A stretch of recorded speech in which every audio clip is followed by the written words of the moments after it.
10แหนงไม้20แหนงไม้บ่ทอแหนงหน่อไม้ไผอ้ายเฮ็ดดีเอาใจใส่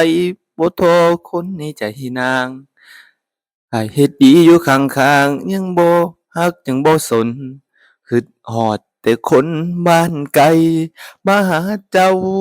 แค่เทื่อเดียว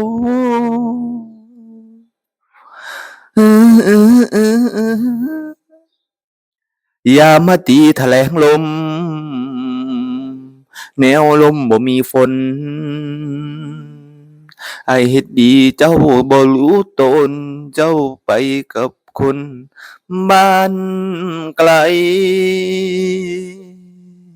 ใจบ่ใสต่อแก้มแยงได้ก็บ่ส่องคือจังใจของน้องบ่สมคนฮักจริง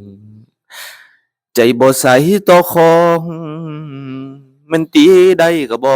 ดังไปกับเขาวังผู้เป็นตาสั่งรูปหล่ออีหลีเจ้าอยู่กับเขาสมกันแล้วล่ะรูปหล่อปานหมาเด้อคนดี